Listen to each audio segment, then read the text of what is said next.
All right, everybody. Hello. Welcome into the Cafe of the Void. We have a very, very special guest today. But first, for those of you who have not seen my content before, I am the Hug Wizard. I am an Eldritch Elder God VTuber.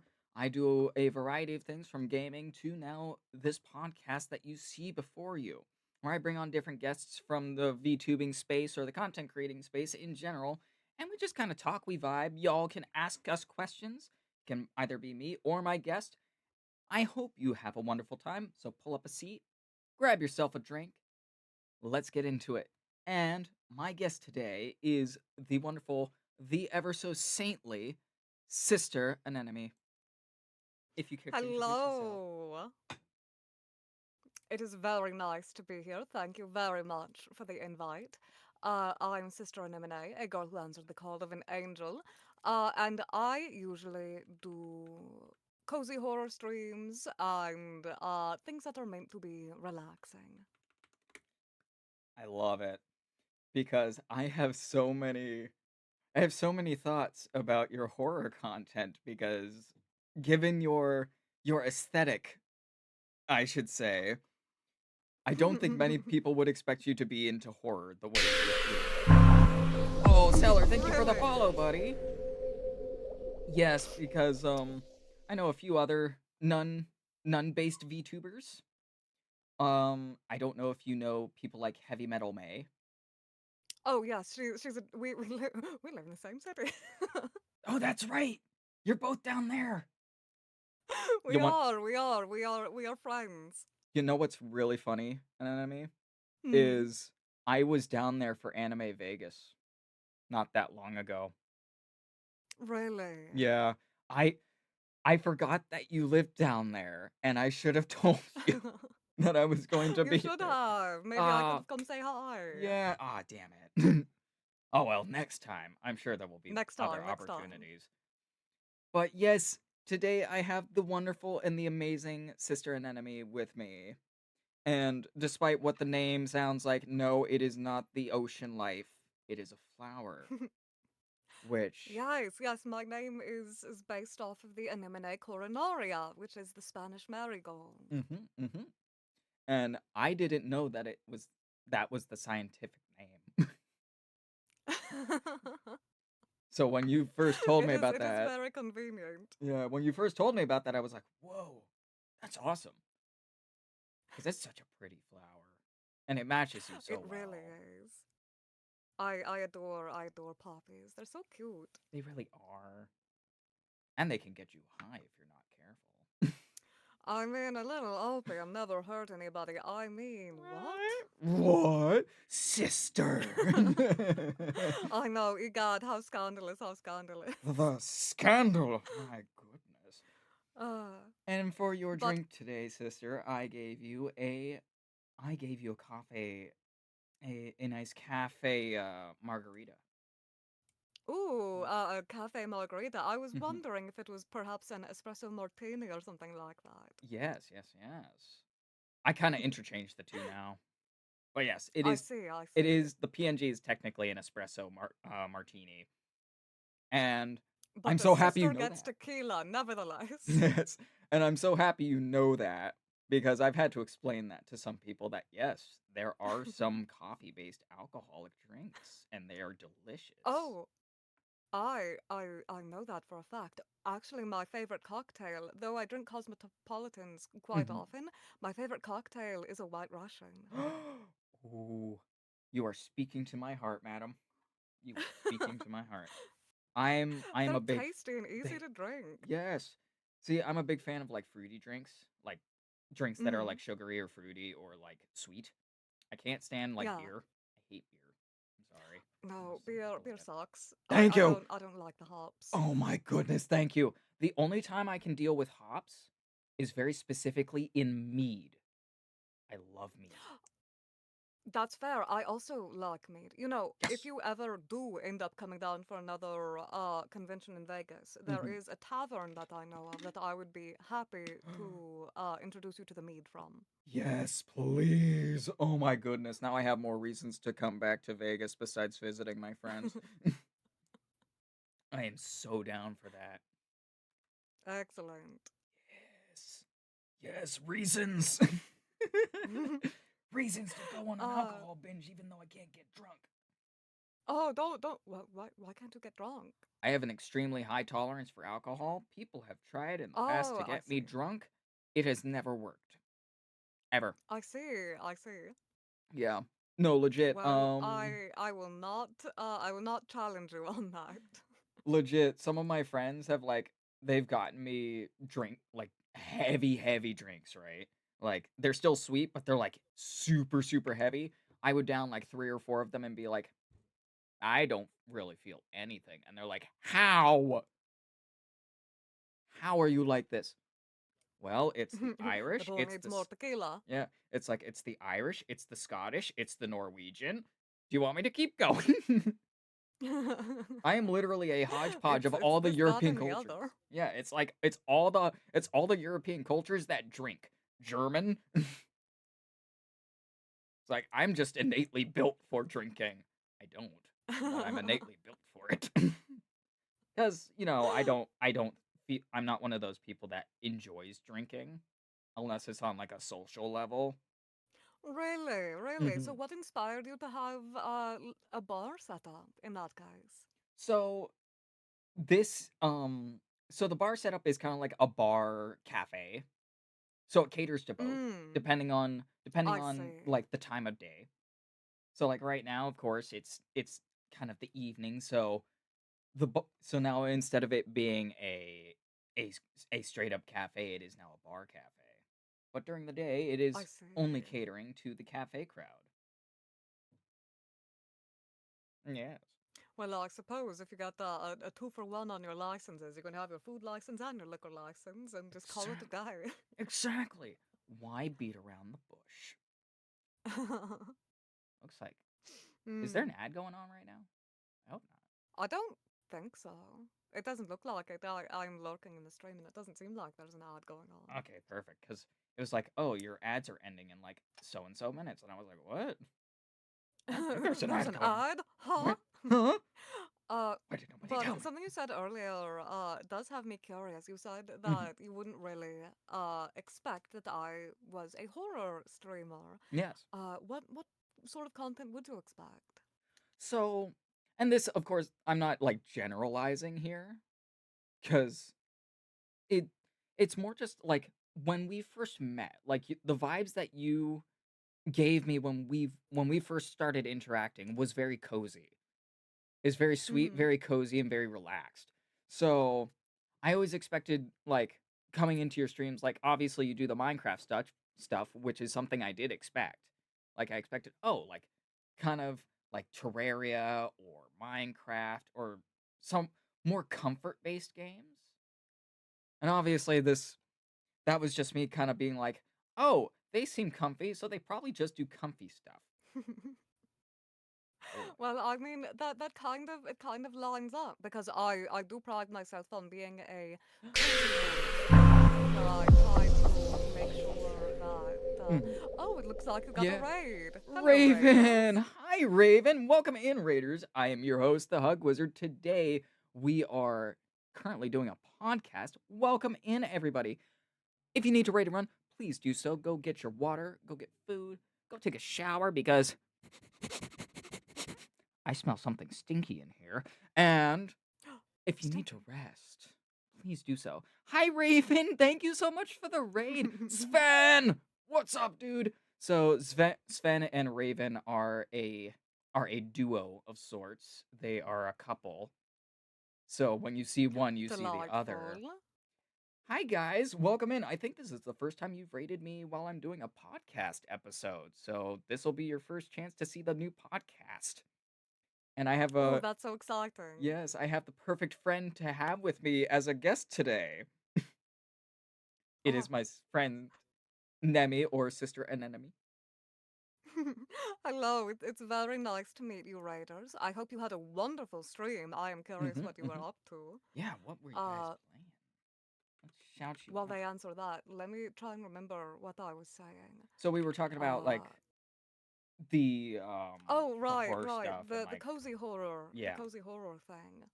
I really like the feeling of, being scared. Mhm, mhm. But I also like trying to provide an environment where people can either get a good laugh or find comfort in an environment Mhm. where fear is so prevalent. That's what I enjoy about doing cozy horror type content. Look at him, I bathing love happily that in the goo because pit. every time I've popped into one of your horror-based streams and not your Remember, Minecraft guys, ones, you because have to those are take your usually the tools on ones where walkies. I end up in the most for some reason. I don't know how that happens. It What are just you happens to doing? line up to where He's every just time you go horsing live, around. it for me, like whenever I'm able to catch you, it's usually when you're doing your Minecraft stuff, which by the way, your Minecraft model, I fucking love it. It's so Oh, I'm so cute. glad. It's so cute. And what on the rare occasions where I can catch your more horror based streams, like the one that you did, what was it, yesterday? Was it yesterday or the day before? Uh, I believe it was the day before. It was Yeah. probably Saturday. Yeah, it was If you Saturday. were, if you mean when we were playing Dark Deception, yeah, that was Yes. Okay, Saturday. that was Saturday. My brain cannot remember days very well. Statism. Statism. Oh, he's gonna rhythm with the tism. Yes, I got the rhythm with the tism. But no, it's so much fun watching you play horror stuff because your reactions are they're not exaggerated reactions. It's just like, oh fuck, shit, shit, shit, shit, shit. Which, by the way, you would not expect from the dear sister here, but she swears like a sailor. I love it. I do apologize for my potty mouth when I get stressed. Oh, I love it. Because here's the thing for me people who don't swear, I have one of two reactions to. It either feels like you're playing a character, like you're putting on a mask, and you're forcing yourself not to swear for some reason. And sometimes I just don't trust that. And that's not a slight against people who just do not like to swear, but like it's just this feeling of like you really want to express yourself, but you're not allowing yourself to. Feels I can get that. yeah. I have one friend, Mhm. Brielle. She's the Church of Bread VP. Yes, I love the And Church of she Bread. simply, I love her, and she doesn't really swear. Yeah. She very very rarely ever swears, and I feel like her lack of swearing really is just who she is. Yeah, It see, is nothing of like a character or anything. yeah, She's it's just too not sweet. yeah, She's it's just far too not her sweet. thing. And Mm-hmm. that's the other one that I was gonna go to is like, it's just who you are. Like, you just do not vibe with swearing. And when I feel that from you, I'm just like, okay, I can vibe with that. I don't mind that. Because it's clear Mm-hmm. that it's just who you are. You just don't swear. And that's perfectly fine. It's when people put on that mask of like, no, I can swear and I sometimes do. I just don't want to. I refuse. Like, just swear, dude. Nobody gives a shit. just just say the fuck word. It's fine. Just say fuck. It's fine. Nobody's gonna judge you for it. And if they do, they're assholes. I feel like that is something that people tend to grow out of. Hmm. Is they go through a phase of growing up where it's all swears. We are Yeah. in a Vivzy Pop cartoon basically with Yeah, how yeah, yeah. much, Hmm. we use it as a spice. Hmm. Uh but I think after that, some people go through a phase of just not liking to swear at all because it makes them feel like they've gotten so mature, Hmm. like, Hmm. I'm so grown up. Oh, I don't need to swear I'm like so those much troglodytes. indeed, I'm so superior. Mm. Oh, oh, oh. No, Oh, I can see darling. that. I can see that because it's just like, oh, you obviously have this very high opinion of yourself, and you seem like it seems like you're kind of looking down on us here a little bit with your and I hate to use this term, especially with you here, but your holier than thou attitude. Oh, my heart. I'm sorry. I'm sorry. It's just Oh, it's fine. it It's fits fine. perfectly. But no, it's I swear like a sailor, and that's just because I like to. I like using the expletives. it helps me flow with sentences a little bit better when I'm trying to explain certain things, especially when it's horror stuff, like horror or like nerdy stuff. I can just put like Mhm. and like this fucking shit right here, you know. I get that. I also think that there is most definitely a benefit to just expanding your vocabulary. Oh yeah. So you don't always have to say like, "Oh, I'm pissed off." One of my go-tos recently has been, "I'm so verklempt," because it still has the nice mouth feel of a Mhm. slur. Not a Yeah, slur, but you know or what I mean? yeah, Like a really like an intense cuss expletive. word. Yeah, like an expletive Yeah, of some that's the word, kind, expletive. where it's just like I'm just so verklempt right now. Yeah. I'm just see my favorite go-to for stuff like that is like I'm just so done. Like Yeah, that's a good one. I'm just done. And I mean, you can listen, say it with passion too. mm-hmm. And Southernisms turn into really good cuss alternatives if you want to get Mhm. real creative with it. Like, "Oh, sweetheart." It's like, "Oh, bless your heart." I love that one. Yeah, That's one of my favorites. that's a good one. That's a good one. Bless your heart is one of those ones that the person I was talking about earlier, Wolfie, because they're Southern. They live in a Southern state, and Mm-hmm. that's one of their favorites to drop on people. It's like, "Oh, honey, bless your heart." Like, Yeah, oh. bless your heart's good. Mhm. Telling them that you might have Granola. trouble pouring water out of a boot if the Oh instructions were written on yeah. the heel, huh? Mhm. Mhm. I think one of my other favorite ones, and this one's more of this is a British one. And this is a deep cut insult. Your mother was a hamster, and your father smelt of elderberries. Ah, yes, from Monty Python. Hmm. A delightful one. Yes. For those of you who don't understand that reference and what that joke entails, it's basically saying your mom fucks around a lot and your dad's a drunk. Hmm. I love it. I love those like Shakespearean like ways of swearing and like insulting people. Because half the time you don't even understand what it means until you look it up. Just like, wait, Yeah. what? Huh? And then it's a double whammy because you know someone's insulting you if they say something like that, and Hmm. then you get double insulted when you finally figure out what it means. Exactly. Exactly. You know the art of the insult, dear sister, and it's great. It's great when you can identify the grounded roots of absurdist comedy. Exactly, Seller. Yes. Exactly. We love absurdism I've here. run into that issue so many times being a streamer because I unfortunately what you would call an old head when it comes to online vernacular. I used to Mhm. post on bulletin board websites back in the I day. remember those days. Uh, good lord. Uh, and so many of the things that are just part of my vocabulary Hmm. Hmm. are old Tumblrisms. Yep. And I've had to explain so many times what a specific saying means. You Hmm. know, like, why were you at the Devil's Sacrament? You know, is Oh its yeah. own Oh thing on yeah. Tumblr. Oh my goodness. The Tumblr days. It's still around. It's It's still just around. a little bit different ever since the Yeah. newest generation has joined the website, I will be honest. Yeah, I mean, I that's actually where the Hug Wizard thing started was on Tumblr. Where I got my start. Really? Yeah, where I got my start cuz what I would do cuz if you've never used Tumblr, Tumblr has a DM like a DM and an ask system where it's not specifically like a DM, but you can leave people asks. You can go to their profile, it'll have like three options at the top, like the top right bar. And one of them will be a little like a little envelope. Click on that. It'll be like, do you want to ask this person a question? And what they can do is they can either answer it privately or they can have it publicly answered.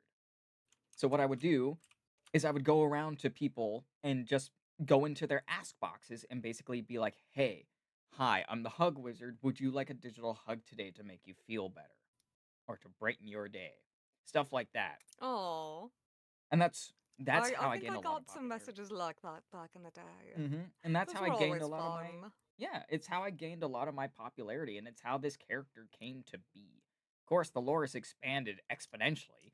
since I started like VTubing and stuff. But Can I say something that might Mhm. come off as an insult, but I promise is not intended as it? Yes, yes, go for it, go for That does kind of explain why your original design is quite Onceler-esque, it.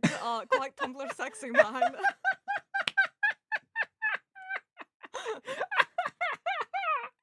Oh my! I never thought about that. Oh my goodness. You have the suit, you have the top hat. Oh my goodness. You're right. Holy fuck! I didn't even think about that. Good You have golly, it's so ingrained in him, it was subconscious. you have it opened my eyes. Holy shit. Golly. Oh my goodness. Oh, that reminds me of the old days on Tumblr. I used to do a lot of Tumblr roleplay. Mhm, That mhm. was uh one of the things that got me my popularity, but like disconnected from Sister Anemone Yeah. 100%. Uh, we used to have these fan Oh, mail pages, Burning Choir, thank you so and much for the this follow. Yeah. Mhm. Sarah. Uh, Sarah's but here. this was back in the days. This was Mhm, back in the Tumblr days mhm, mhm, before they had the DM system. And back in the mm, day, mhm, mhm. in around 2013, 2014, Oh, you yeah, only had no. a certain number of posts you could make Yep. in a day. I think Mhm. they've removed the post limit by now, but you could I think only they make about. brought it back. I think it's like 200 posts a day. Really? Oh my god. I Yeah. remember constantly reaching post limit because back in the day, you could not repost. Oh Mhm. god, explaining Tumblr is so hard Oh, because yeah, because it's current so so that's what wild. made it so good is Yeah. because it's so unique. Mhm, So mhm. we have retweets. We have retweets Yeah. on Twitter, and we have quote retweets that Mhm. are basically, you can repost it and add a little bit on. Tumblr, on the other hand, has something called reblogs, Yep. which do the same thing, but you can create these long chains where Oh, it keeps yeah. the context of the original post right where you can see it. Back in the day, it used to squish it down to like one letter Mhm. thin. Uh, if It's the thread got too long, Hey, Nemi, but Nemi, yeah. Hmm? do you know the color of the sky? Oh God, I do, I do. Someone recently, no, but I do also know color theory because children's hospitals are absolutely perfect Yes. for color theory. Oh, Uh, yeah. Oh, yeah. but back in the day, those asks that you could send to people, you couldn't reblog them. Don't know why they didn't let you Oh, yeah, reblog the asks. romance comics. Maybe they were just coded incorrectly. So either you would have to screenshot it and Yep. then make it as an image post that could be reblogged, Mhm, mhm. or you could do any number of other things. But back in these days, you used to hit post limit sending asks back and forth to each Yep. other when you Mhm. were trying to role play or you were trying to write a story with someone or whatever. And you'd hit post limit quite quickly. You could also use the option of fan mail, Oh, the which fan were mail. these private messages. They could not Mhm. be posted publicly Mhm, when they come mhm. into your inbox. And you could write a lot more text in them because there used to be a text limit in Tumblr Yep. Asks. I don't think there is anymore. No, there's But not a text limit anymore, but whew, my 3 weed but with smoking girlfriends and they're oh hot my and god, smoke my weed. three weed smoking girlfriends. Yes, they Yep. smoke weed. And they're hot. Oh god. God. Uh, but I used to send fan mail back and forth with my friend to do role plays until we finally Mhm. got fed up with Tumblr eating the messages because Yep. sometimes they just wouldn't send. Yep. So we had to move over to Skype and then Oh, eventually Skype. Discord. Skype. Good golly, it's so interesting to to think about how much it's changed. Look, I'm one of those people that, especially if you bring up nostalgic shit like that, I I go down a rabbit hole because I was born in 1995. For those who don't know, I'm 31. So I was born at like the peak of the internet Wild West. I was there when it was really starting to pick up. I remember Y2K, all of it. I remember what the internet used to be like, and it was a nightmare of a place way back in the day. You think that the internet is kind of uncontrolled and wild now? You should have seen the early 2000s. Whew, whew boy. The places that I you think as a young person would like stumble into. everyone of you and my age Mhm. probably ended up going to a few bad websites or Oh even yeah. just normal YouTube before it was Mhm. owned by Google and watching things like the beheading videos that people would just Mhm. send Oh into yeah. to group chats as a Mhm. joke. Yep. You got stuff. You got shit like that because YouTube back in our day was Back in my day. back in my day was almost completely unfiltered. You could post pretty Mm-hmm. much anything on there. People were showing like videos of people getting murdered and stuff. It was insane. Yeah. It was Then they nuts. switched to Live Leak Yeah. and now it's history. And now it's just wherever. It's on the dark web now. I don't want to go The there. dark web. The dark web. My god. I don't want to go there. Or it's on YouTube Shorts when they Mhm. don't have the proper moderation themes set up. Yeah. We love that. But We like love it here. imagine imagine if you like if you're a younger viewer on this here, imagine for instance, you could go onto the internet, click a link, and suddenly you would find yourself watching Salad Fingers. Oh, I love rusty spoons. I like rusty spoons. I like I the way like how they they feel. feel on my fingers. You do salad fingered voice surprisingly well. Thank you. It's part of why I'm so glad that people are inviting me to do voice acting stuff now. It's because I've just been training my voice to do different voices for so long at this point. I love doing it. So like salad fingers. Here's another one for you. This will be a fun one for you older people in the audience who liked classic cartoons. Like Zoink Scoob, we gotta get out of here.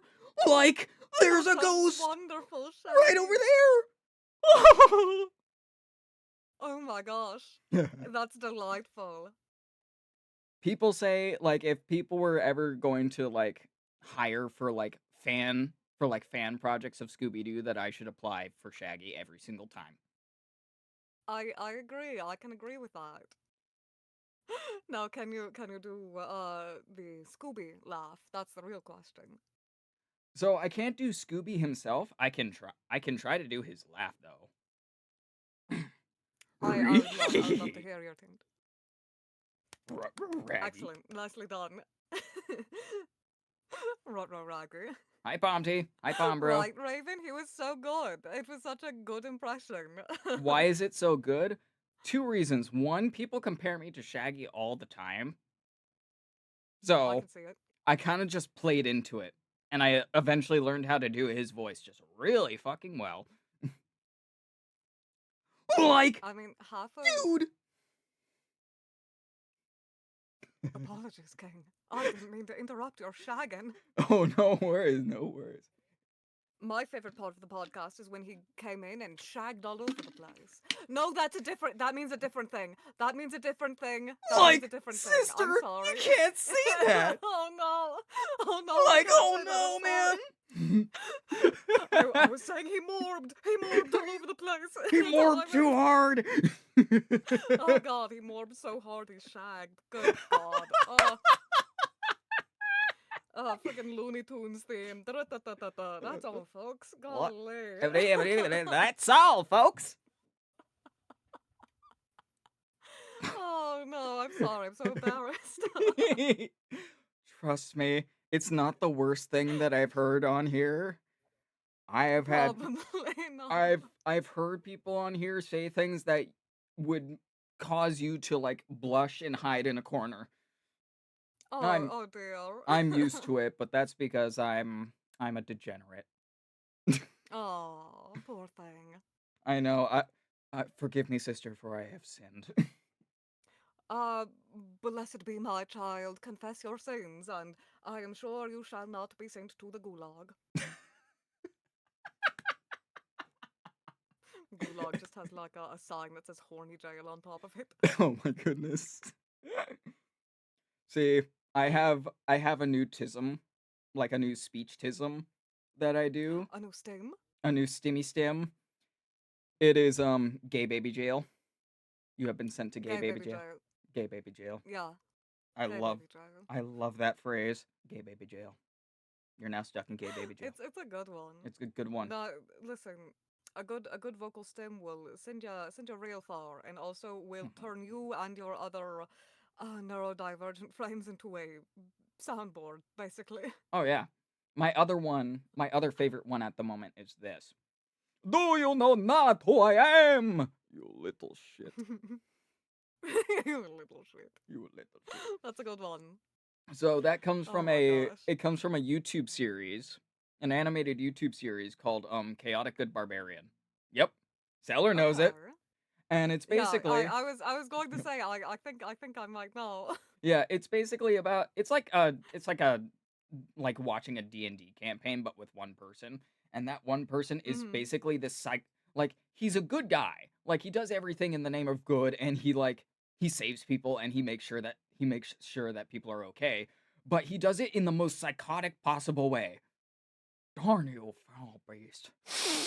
Okay, chaotic good. Yeah, which is why he's chaotic good, because he's a psychopath, but he's a good guy. So he does things in the most deranged way possible. In fact, let me do one of my redeems, because a lot of my sound redeems are from that series. Oh You know well, I what? suppose I should probably unmute the stream then. Yeah, just for a moment, like this one.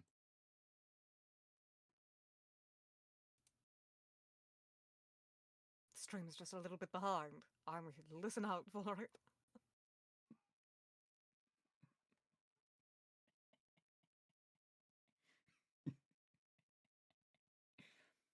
Your eyes are looking a little dry. Me? I haven't blinked in days. There's no sound to that. What?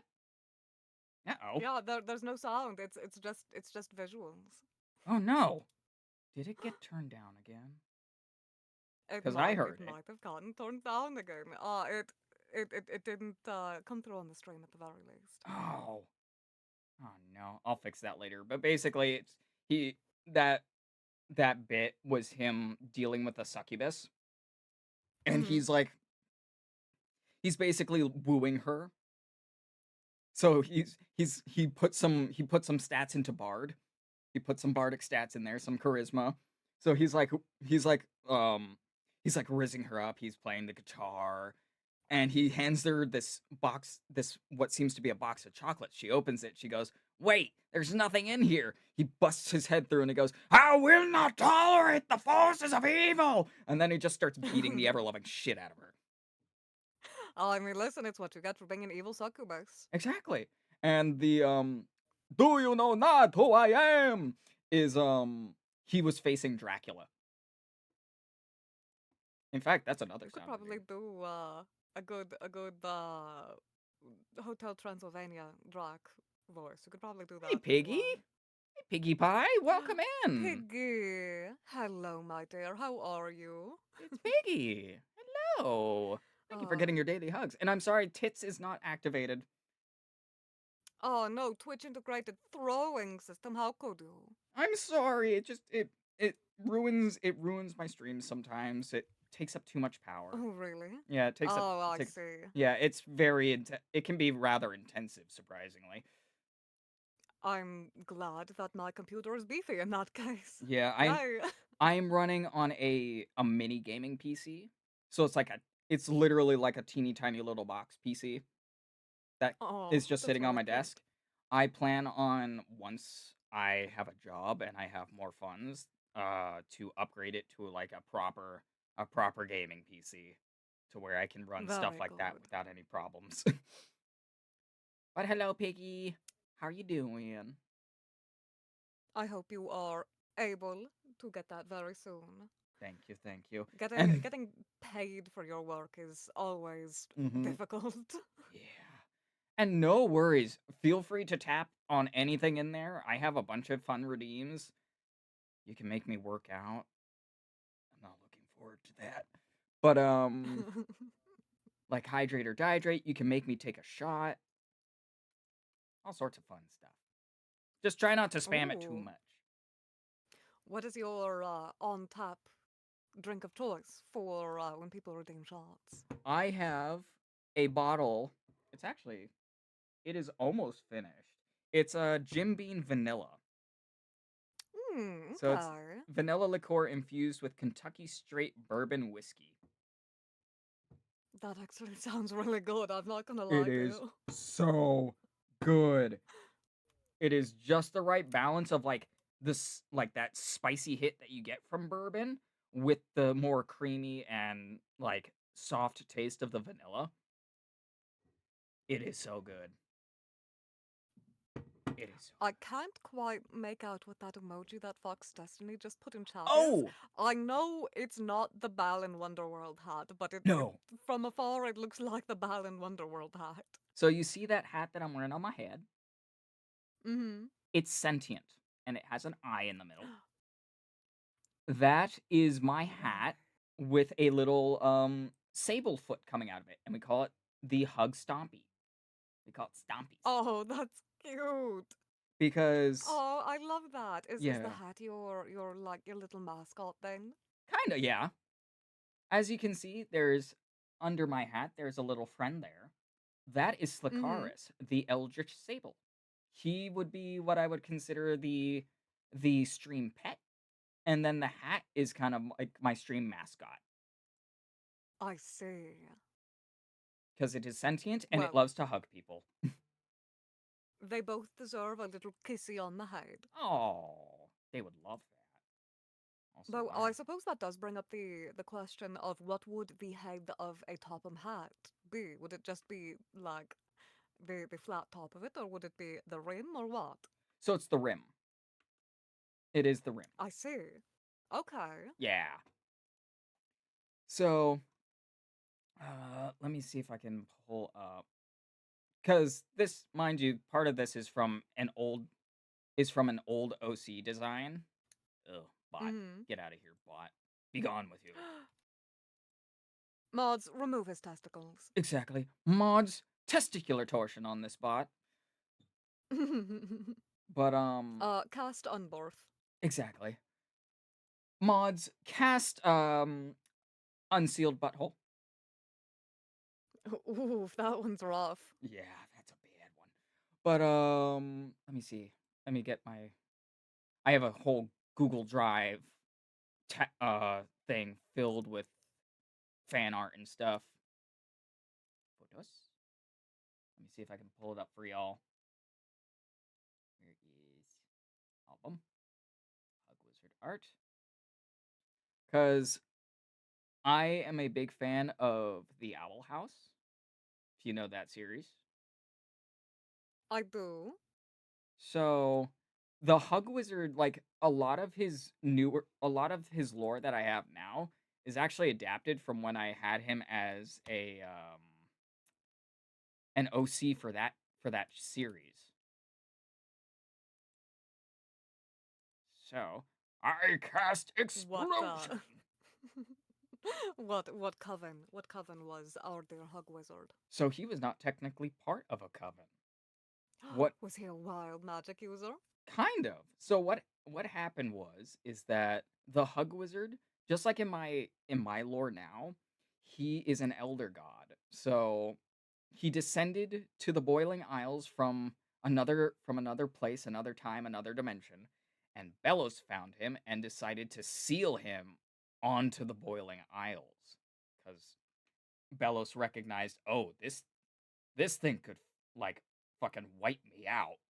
It could destroy me." Because Belos fucking sucks. Because Bellos fucking sucks. So he basically bound the Hug Wizard to the Boiling Isles and to like the mortal realms in general. And that made him lose a lot of his abilities and powers as a result. But he was still able to tap into some of it. So he's considered a wild magic user, but with the caveat that Bellos doesn't go after him because he already technically did. Right. Let me pull up the old arty art of of what the character used to look like. Also, he's a floating head. All right. Yeah, he used to not have a neck. His head would float. So only head. Yes, only head. Oh, that's cute. Hmm. That's a really cute design. Yeah. And obviously it was modeled a lot off my real looks. Just like my current model is. This is based off an old look that I had way back in the day, and I thought it just fit, you know. I am increasingly shocked by the minute that you didn't realize you are a Tumblr sexy man. Look, that was never a thing that I was super into. I always avoided the Tumblr sexy man crowd because it was just like, oh, you're simping after like the bad boys, like the one slur and stuff, and I just never really, The I never, one slur, that human Bill Cipher that looked yeah, like the one that slur. looked like the one slur, Uh, um, the Jack humanized Frost. version of Wheatley from Portal 2 that looks Mm-hmm. like the one slur. What's up, Palatine? Hello, Palatine Galatea. Oh, How are Palatine. you? Hello, hello. Welcome It's in. okay. I mispronounced her name dreadfully the first time I Oh, tried to read it. I mean, at least I almost I got it. I just the last Yeah, syllable you messed did. me up. I think I ended up saying something like Palatine. What were you trying to say, Palpatine? Do Do it. it. Kill him. Do it. Do it. Unlimited Girlfriend. power. We love Star Wars here, but no, hello, welcome in. I hope you enjoy your stay as Nemi and I talk and converse and be silly together. As we reminisce in the olden days of the internet. Yes, and I constantly get compared to a Tumblr sexy man because apparently that's now my I'm life. sorry. I'm never going to let it go. From now on, you are a Tumblr sexy man. every time I come into your chat now, it's like, oh, hello, Tumblr sexy man. Yes, actually, next time I see you, instead of saying hello, Noah, I'm going to say, well, if it isn't my favorite Tumblr sexy man. That needs to be our thing now. That is our dynamic. I'm here for it. That is so funny. Because I, Wonderful, it is done. because you know what? I think half of your audience is just going to be confused by the whole thing. Like, wait, why is she calling this man Like, what do you sexy? mean? What? What's happening Yeah, here? true, because they won't know what a Tumblr sexy man is either. Exactly. I promise, it's a breed of creature. It's like it's like It's like an the SCP. Animalius class. Yeah, it's like an SCP. Uh, Actually, I'm pretty sure there is an Keter. SCP. Yeah, it is a. It would be a Keter class.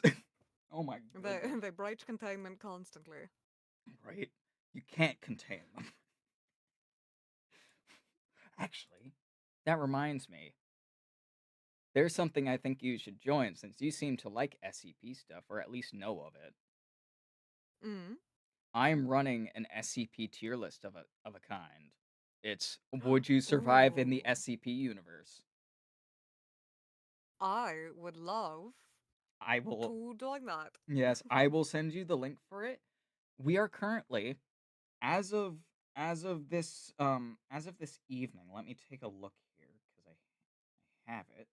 We are at 94 submissions. Dang. Yeah. So, my friend Sen the Ink Fox and I are on May 7th going to be doing from starting from noon PST, so 12 p.m. PST. We're going to be going for basically as long as it takes to get through everybody. We're going to be assigning you to a list of whether you would survive the SCP universe or not, or if you're lucky, or in some cases unlucky, you yourself might be an SCP or an SCP instance. Ooh, Hmm. I like that. I like that a lot. Yeah, so I will send you the post later, Nemi, so you can you Please can do. you can join that because I think you'll enjoy what we do with it. It's gonna be I fun. I I'm looking forward to it. That sounds so cool. And in return, I'm going to send you the little short story that I wrote. I don't technically have a lore Mhm, mhm. page. I mean, I have a little lore description, but I'll send you the short story I wrote that gives you a little bit more of my lore Excellent, for you excellent. to check out if you like. Yes, please, because that will actually help for the tier list. Hey, Pip. Hi. Welcome in, dude. Hello. Thank you so much for the follow, Pip. Welcome in, welcome in. All the friends are coming out tonight. Hello, everybody. Y'all probably recognize me more for my name than for my appearance. But yeah, it's the Hug Wizard. Hello. I'm usually that one dork in Nemi's chat that's just saying whatever bullshit comes to his brain. And they love you all the more for it, I'm sure. I would hope. I hope so. I hope people like I me. hope so. And I imagine you're like stapling your fingers together, like, Ooh, Gladius. Ooh, nice. I love it. Sorry, I was drinking Gamer Steps.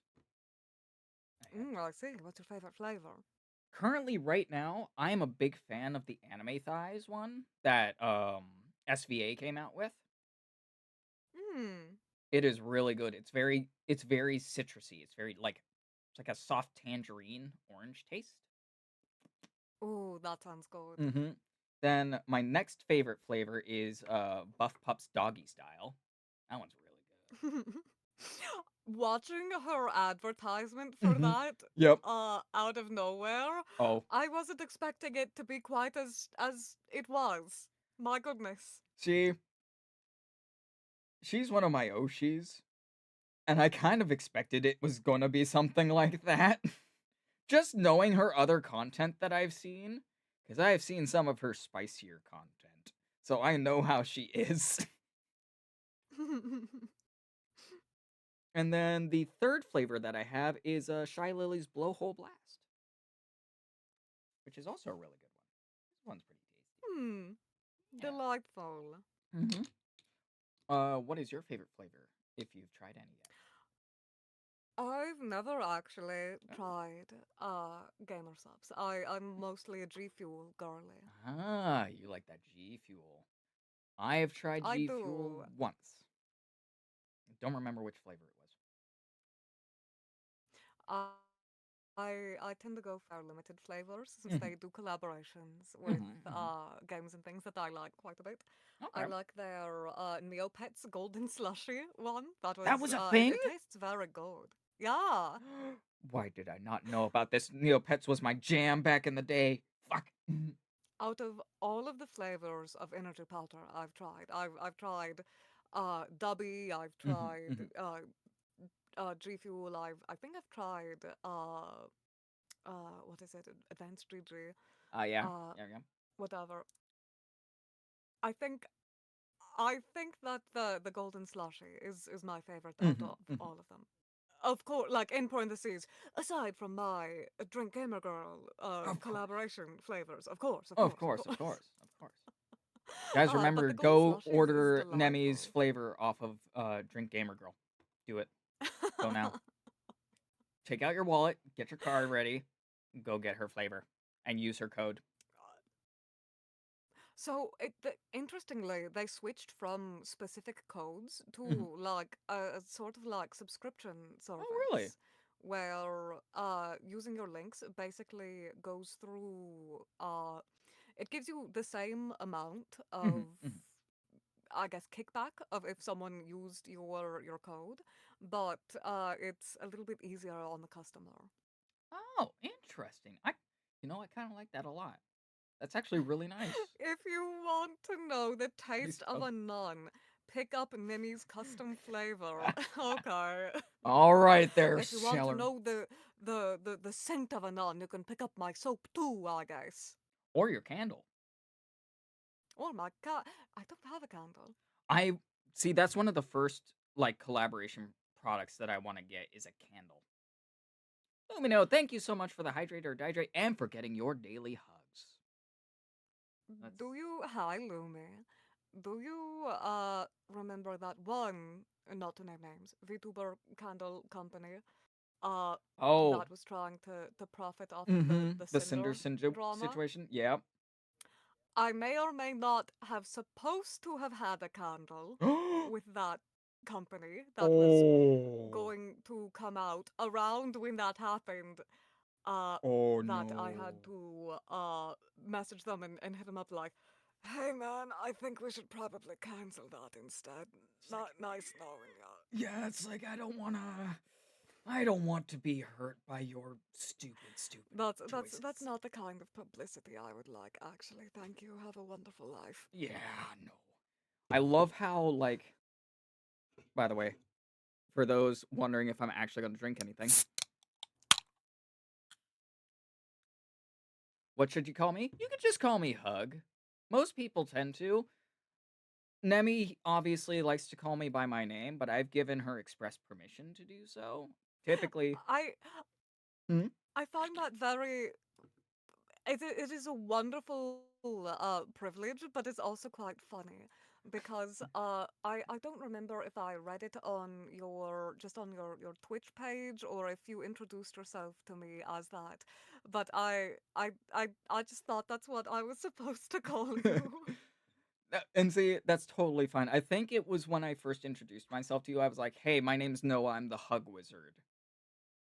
I'm pretty sure that's what happened, and you just kind of ran with it. Yeah, I just like okay, commit. I try Mhm. very hard to commit people's names to memory when I meet them. I mean, Seller, if you want to call me Huggy, you can call me Huggy. I really don't mind. There are some people who call me Wiz, and it makes people laugh. Oh, he's the ways. It's a wonderful musical. I have not actually like I've seen recordings of like the live stage version.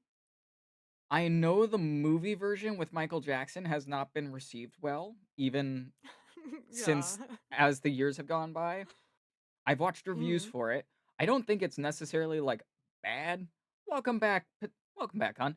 For everybody who doesn't know, Potato is my girlfriend. Hello, Potato. It's very nice to meet you. Yes, Potato. This is Sister Anemone, or Nemi, as we like to call her. She is a wonderful being. Yes, you are the Very girlfriend. kind, thank you. Mm-hmm. Well, if Actually, you haven't ever mhm, seen The Wiz itself, have you ever seen Joseph and the Amazing Technicolor Dreamcoat? I have seen that. I have. Excellent. So this may surprise you, Nemi, given that you and I have connected over metal music before. I'm not a big musical guy. Mm. I don't like musicals. Really? Yeah, I'm not a big fan of musicals.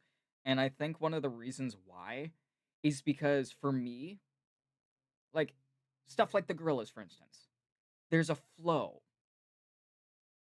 The music doesn't come into the story comes into the music. And I Mm. prefer that Mm-hmm. layout. But with musicals, the music invades the story and it takes me out of the story.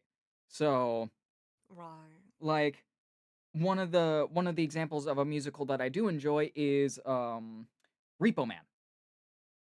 Is Repo. Rip on the Genetic Opera is Yeah. delightful. I love Repo the Genetic Opera, and that's because there is very little regular spoken dialogue in it. It is almost all sung. Mm-hmm. And It is an actual opera. yeah, The difference between a musical and an opera is the amount of spoken words in it. yes. And I think that's what allowed me to get into it more was the fact that it it felt like what a musical should be, which is music with story in there. The music the music is the story. The story is not Mm-hmm. invaded by a bunch of people just randomly getting up and starting to sing. That's what takes me out of it. Is just that sudden jarring moment of, wait, they're singing and dancing now? What the fuck is happening here? Help! What's going on? What's going on? I do like a few Mhm, musicals. mhm, I'm not the biggest musical listener watcher, I guess, in the mhm, world. mhm. But I did grow up with, Gene Kelly films and Okay, things yeah, like yeah. that. Uh, but I do like things like the Heathers musical Mhm, and the mhm. original Be More Chill soundtrack. There you go. See, I can vibe with that. Like I can vibe with that. I think one of my favorite, like, classic musicals is Singin' in the Rain. I Mm-hmm. love Singin' in the Rain, and it's not just because the music is really good, it's because of the dancing. The choreography in that movie is some of the best dance choreography to have ever been put to film, at least in my opinion. I can agree with that. Because just the Do like, you watch a lot of mhm, older movies I from do, that time period? I do. I'm a big fan of classic films, especially like classic horror and classic like monster Please, stuff. please tell me you've seen The Court Jester. Madam, I would be remiss if I hadn't. I love The Court Jester. It's such a delightful It's film. so good. It is a delight to watch. I haven't watched it in a long time, just because I've been busy with other stuff, but, like, it is one of those movies that my parents introduced me to when I was younger, and I was hooked. I was hooked.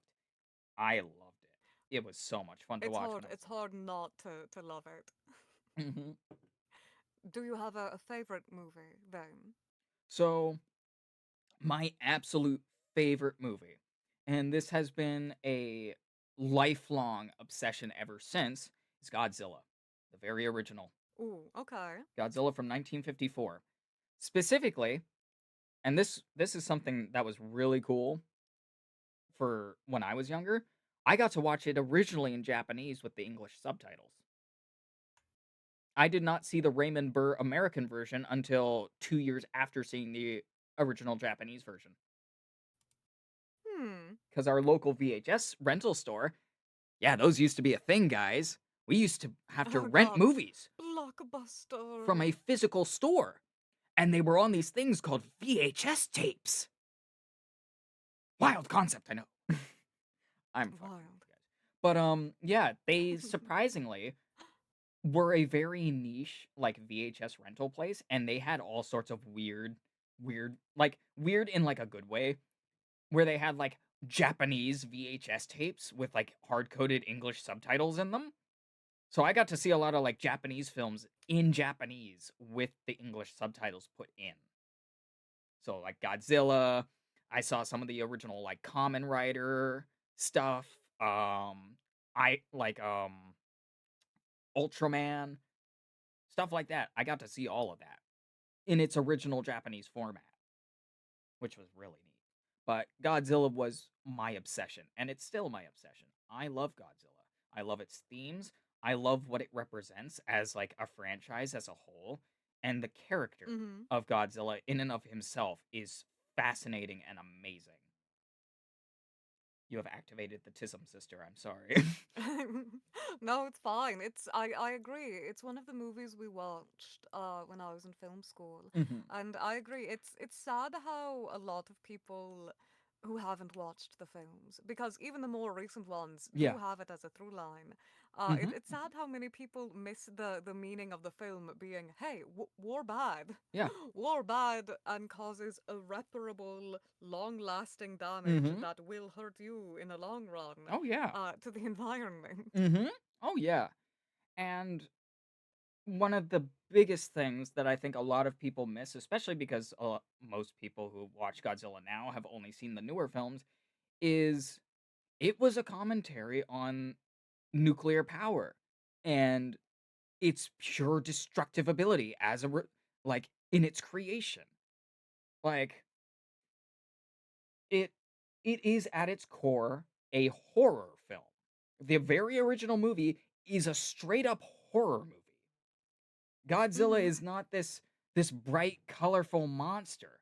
He is like a rotten to the core beast of vengeance. He is a force of nature that is fucking pissed.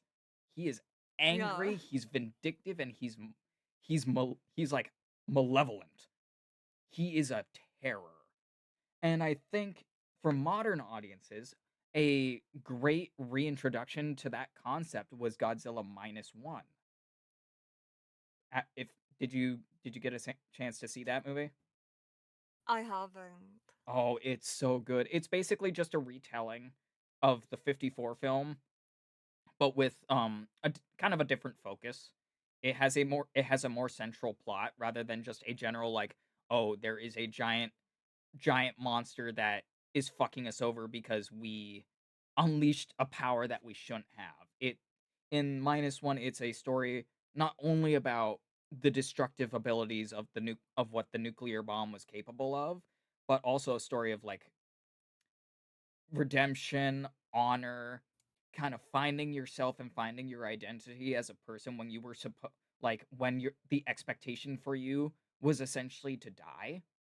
Because it the main character that we follow throughout the film is a former kamikaze pilot.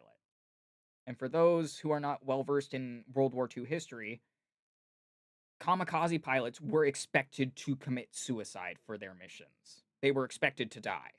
And if you lived, it was considered a great dishonor to the Japanese Empire. And you were ostracized and shunned for it in a lot of cases. Exactly. It's a movie about why you deserve to live, why you deserve, despite what others have told you, that you are allowed to be happy. Hey, Cube. Welcome in, my dude. We're just discussing Godzilla and Godzilla themes and how much I love them. Themes, Godzilla. horror themes in general. Because to be honest, a lot of horror, the greats in horror, Hmm, hmm. uh, they're not simply about cool monster big or slasher scary Yeah. or alien scary hunting you. Yeah. A lot of them have deeper meanings. The Hmm. reason Alien is scary Oh. isn't just because xenomorphs are terrifying. It's because it's a clear demonstration of what happens when you specifically don't listen to someone, Hmm, a hmm. woman in this case, who knows the answers, but you think you know better because, she's just a woman. Yeah. And it's also another really big theme of Alien, like especially the original, is isolation, which is why we got Mm-hmm. games like Alien Isolation. It's a story of people being isolated. They're up in space. They are trapped on a ship that's breaking down. They have this thing hunting them that they don't know where it's going to be. They're paranoid, they're afraid, and they're running out of time. And Mm-hmm. that sense of isolation in that type of situation is fucking horrifying. Like, that's scary, dude. Like, how, Yeah. how do you think you would feel if you were stuck on a ship that was starting to break down and you had just something that you cannot truly explain hunting you? And it can pop up from anywhere. Like, that's terrifying, dude. It's it, I absolutely adore the psychology of mhm. horror and why people so often sort it out and it or seek it out, and Yeah. it kind of folds itself into why I like doing cozy horror Mhm, content, mhm. because people like horror. Yeah. Being scared, it's not It's a being rush. actually mortally terrified. It's not a good feeling. Yeah. You're not supposed to like it.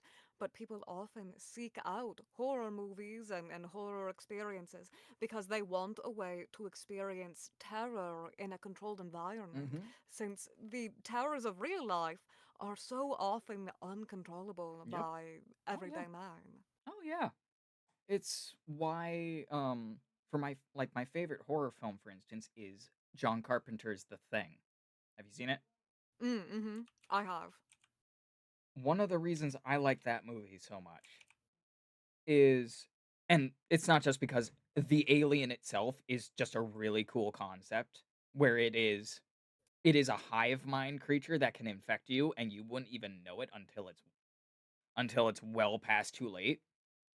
It's it's similar to Alien. It's similar to Alien in that it's essentially a film about isolation. Isolation and more specifically the paranoia that comes from isolation. Cuz you have a team of scientists and kind of like the people like their assistants that help them stuck in the Antarctic. They get they get supplies every so often because usually planes and helicopters and stuff just can't get through like the snowstorms and everything. So you're trapped there for for months, if not sometimes years on end. It's a miserable, Mm-hmm. miserable experience. And now you factor in that there's some creature that at just the slightest touch can change you and transform you and make you one of it. Just an instance of itself.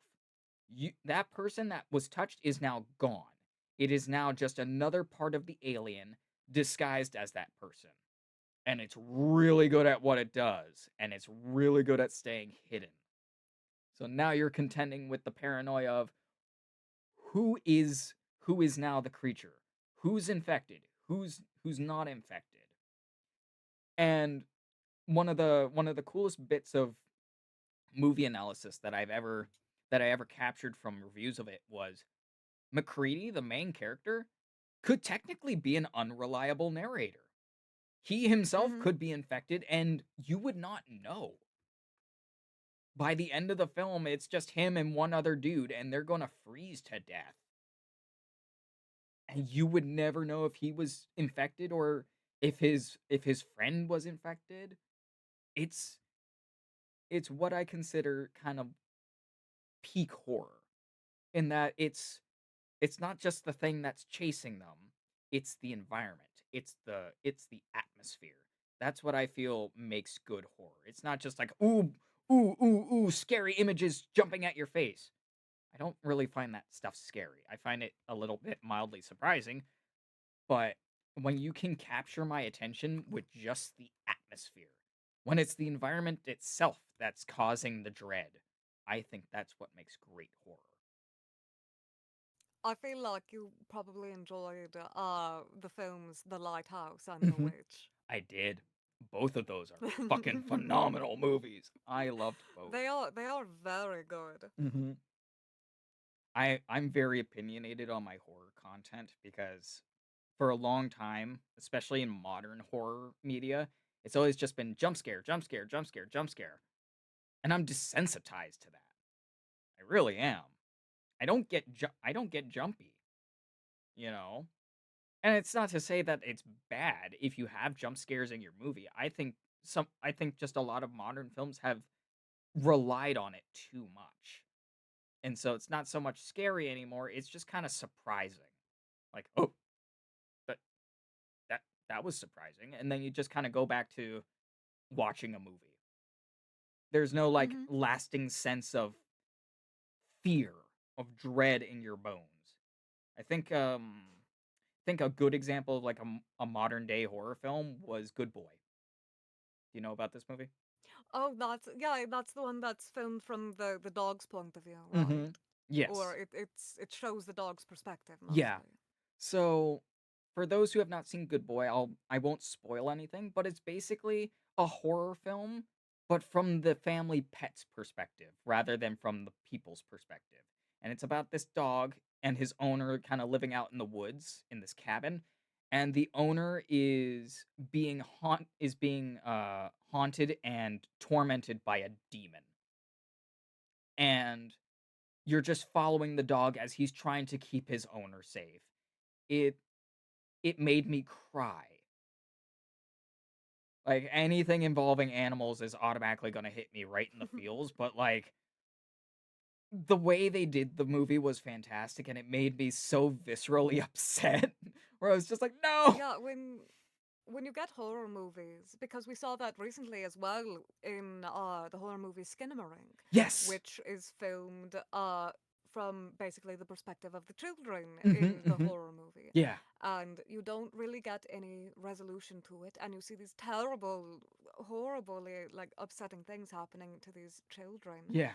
Mhm. and you never really get any resolution. And Mhm. there will always be those who create horror for their own satisfaction, like Yeah. a desire to harm others or just to see other harmed. Of course. What people might call like a sick satisfaction or Mhm, just putting mhm. more darkness into the world. But not all horror is made to give the catharsis born from overcoming whatever evil is going Mhm. after the protagonist at the story's end. And it only serves to wind audiences up and leave them more cagey than when they entered the theatre. Mhm. Mhm. And I know it might be considered bad horror when they do that, but there are people that find solace in that clock spring feeling. Yeah. You know, Oh people yeah. who've had to live in a state of stress 24/7 and have become used to it, they find films like that bring a feeling of comfort and Mhm. coming home after a long day's Oh work yeah. to experience more of that terror. Mhm. And Oh yeah. adding children and innocent animals that have really no control over their environment. Because usually in a horror film, the things that are happening to the characters by some extent are their own fault. You know, Yeah. usually you do something, you anger some spirit, you Mhm. break Mhm. some rule that's been given. She skinna my ring till I Kyle Kyle Edward Edward Ball. Ball sell I'm killing Seller. you with hammer, cellar dweller. Seller. Seller. I am going to Ah, stick you down. golly. I am going to stick you down in the void's basement. You're going into the basement. Oh, golly, golly, that entirely flavor blasted the thoughts out of my head. Uh, but seeing something from the perspective of someone who is completely innocent to it and just seeing bad things are happening for no Mhm. reason, it's viscerally upsetting, Yeah, it but is it very also uncomfortable. reflects real life. Mhm. Oh yeah. Sometimes bad things Just just happen happen. to you. Yeah. What do you think about William Castle's horror method of adding physical gimmicks to the theater? I think for the time that it was done, it was a really good idea, like a really good idea, like the tingler, like the spine tingler. Oh my god, the tingler! Yeah, the tingler and stuff like that. I Isn't think there an urban legend that someone died yes. at one of the showings Mhm. because the electricity, Yeah, the electricity ended up wiping them out. That ended up not being like true. it misfired or something? Yeah. Turned out not to be true. Because what it really was, it was basically just a centralized like back vibrator, right? So and it was only in like a select few chairs. It wasn't every chair. It was only a few. So what would happen is during specific parts of the movie, the tingler, the spine creature would tingle the spines of some of the audience members. And here's a fun fact for you. Some of them were paid actors. You actually had people when the movie first came out, there were there were hired actors sometimes amongst the audience who wouldn't even have one of the chairs, one of the special chairs. They would just know on cue at certain points to start screaming and freaking out because they would act like there was a tinkler crawling up their spine. But I do like the William Castle horror method of adding physical gimmicks to the theater. I don't think it would work so much nowadays, unfortunately. There's not a whole lot of movies where that gimmick could be applied because unfortunately a lot of the horror films we get today just don't have that they don't have oh what am I trying to say? Like they don't have that Audience interaction. yeah, and not even just that, they don't have that type of being or creature that you could do a physical prop with. Like with the Tingler, you had this little worm-like creature that lived in people's spines and it lived off their fear. Or like with 13 Ghosts, where you could view the film in several different ways because you had like the special glasses. Like you can't really do stuff like that nowadays because unfortunately those types of horror concepts aren't used anymore. hmm you see things like that used a lot more in theme park Yeah. attractions, you know, 4D rides and things Mhm, like mhm. that. Exactly.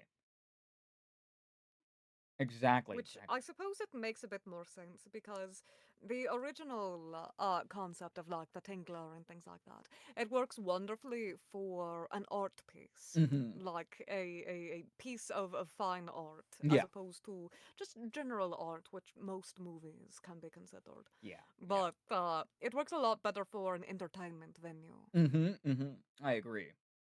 I concur. Cuz it's not to say that a lot of filmmakers, especially within the horror genre, aren't like talented enough to do it. I just think it's one of those concepts that just you can't do now. People back in like the 50s, the 60s, it was a different environment. And so things like horror films and stuff were still generally considered new. They weren't like a main staple of what film moviegoers would see.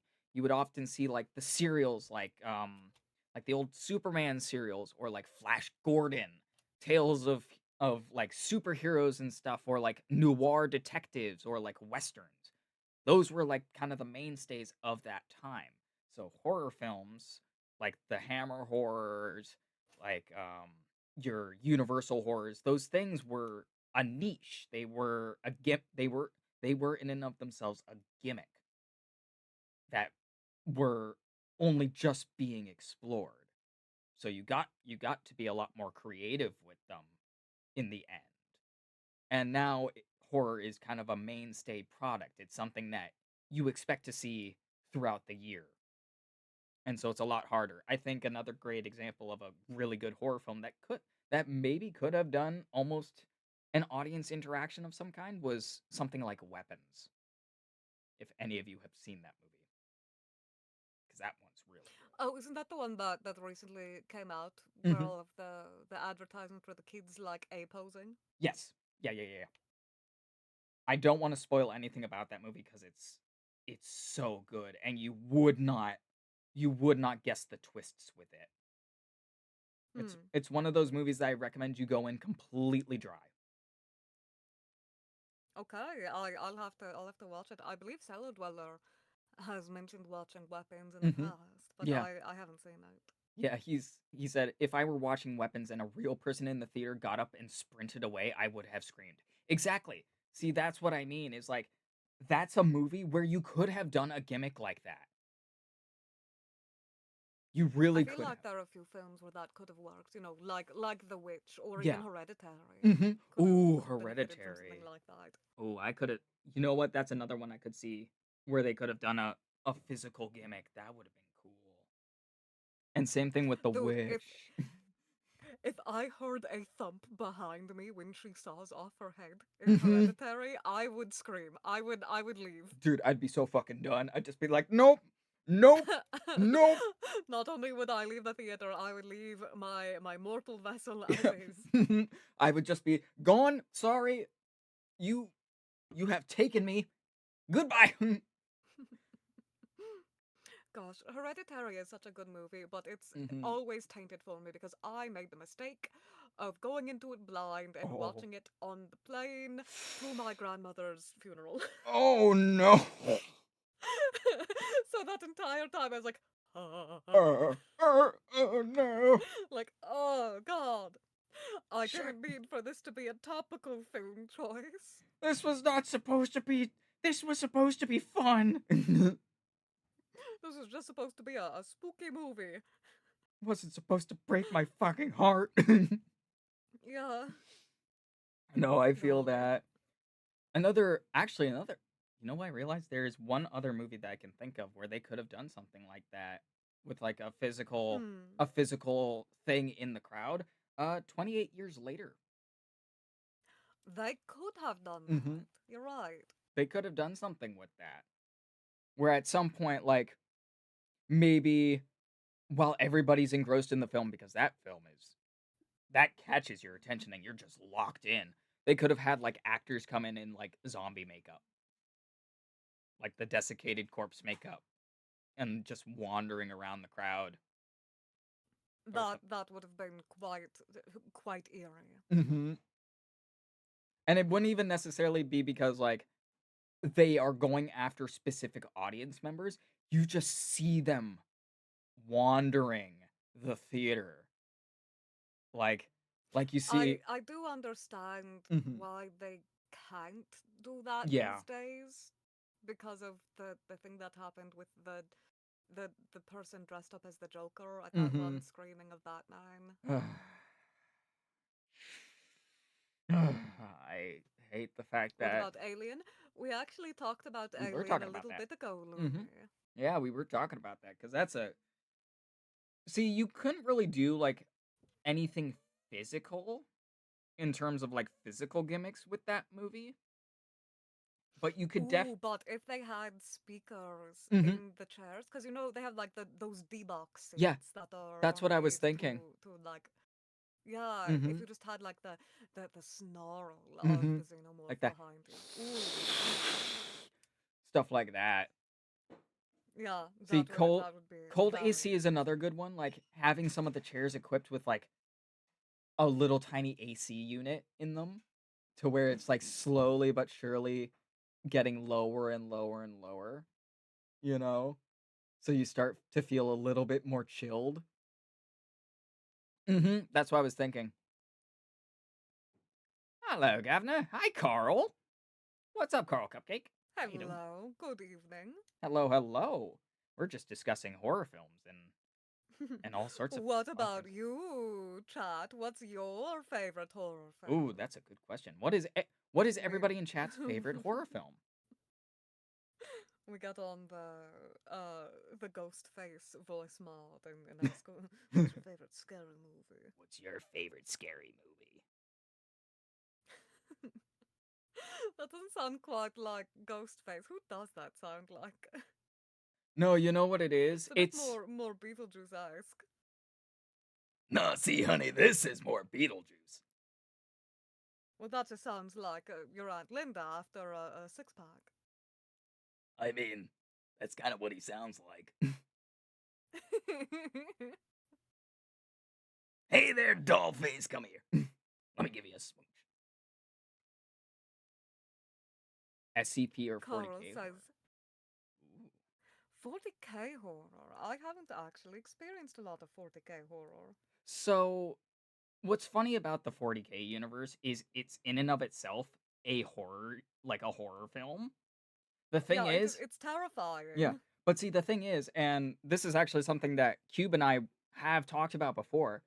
The reason it doesn't seem so scary is because you are usually seeing things from the perspective of the horror. Mm-hmm. You are not witnessing you are not witnessing it from the perspective of just the regular old people trying to live their lives. You are experiencing it through like the space marines, you're experiencing it through the Tyranids, the orcs, you know. You are you are in essence the horror film villain whenever you're typically experiencing 40K. And yes, there are horror-based 40K books. If you ever want to read any of them, they're great. Godzilla minus one fucked my shit up. Yeah. See, Godzilla, the thing with Godzilla, and we were actually talking about this earlier because I went on a Tism rant about it. Godzilla, in and of itself, the original concept is a horror film. It is a straight up horror film, but it's not a horror film in the traditional sense of like, ooh, scary killer, blah, blah, blah. No, what produced it's what produced the monster that is the horror. It's the after effects of the horror that or yeah, it's basically the results of the horror itself. In this case, the nuclear bomb. The nuclear bomb created a monster, and that monster is angry. You little shit. The horror comes from just the very concept of we fucked up as human beings and we created the means of our own destruction in a sense. Because Godzilla was just an animal. He was a creature that was hibernating under the ocean. The nuclear bomb went off, and it mutated and scarred him and put him in intense pain. And now he's pissed off. He sees humanity for what they did, and he's coming for vengeance. Sorry, mini tism rant again. It's all right. Can you tell that I love I Godzilla? I'm Oh no, I never would have guessed. No. Golly. I'm trying to think of the first horror movie I ever saw, and I think it was the original Hellraiser. Oh, Uh, oh, that's one of I my watched it. favorites. It's so good. It's so good. Well, I've told you a little bit about my Lord Ezekiel Mhm, and how mhm. he acts. Yes. It has horribly warped my perception, probably because I watched it when I was around 6 years old. Oh But no! I loved it. I loved the puzzle box scenes. I was absolutely enchanted by Pinhead. You will Uh, open the box. it's why in Cabin in the Woods I Oh, absolutely that's a great adore movie. Sawhead. Mhm, All of the fake Cenobites mhm, inside mhm. of Cabin in the Woods are Oh, wonderful. that's a great horror comedy. I love that movie. Hmm. You It's open the really good. box. You know, Oh, in film school they always. thank you for following the sister, my dude. I appreciate you, my guy. I really Oh, do. thank you, Carl. That's very kind of you. But in film school, they always tell you you have to have two favorite movies that Mhm. you can recount. Yeah. Because a lot of the time when you're asked, what's your favorite movie? You blank, you know? Oh yeah. Uh, but you always have to have two favorite movies. One is your academic answer, Mhm. and one is your actual answer. Yeah. And you have to really think about which one your Which one actual is answer which? is. And then So, Clementine yeah. said, "It's a bit odd that Godzilla would go after the Japanese, given that it was America that dropped the bombs. You can't even argue that it was the fault of the Japanese because he was a reaction to the experiments, not the war." So, Palatine, the thing with why he goes after the Japanese, it's a twofold answer, and it's one of the more, I say recent, but it came out in 2001 films, actually explains this fairly well. In that movie, Godzilla isn't technically a monster in the sense that he was born of a nuclear bomb. In that movie, he's the spirit of the war dead. So he's the angry collective spirits of all the Japanese men who died during the war. And they are angry that the Japanese moved on from the war. They're angry that they didn't try to take revenge, and this is actually a concept that was taken on later a for something I'm going to bring up in a little bit, an analog horror story called The Man in the Suit, which is a Godzilla-based analog horror series. I think y'all enjoy. Ooh. But I have seen some of that on mhm, TikTok. yes, the full series is on YouTube. All the current episodes are up on there, and I'll go into an explanation about it. It's super cool.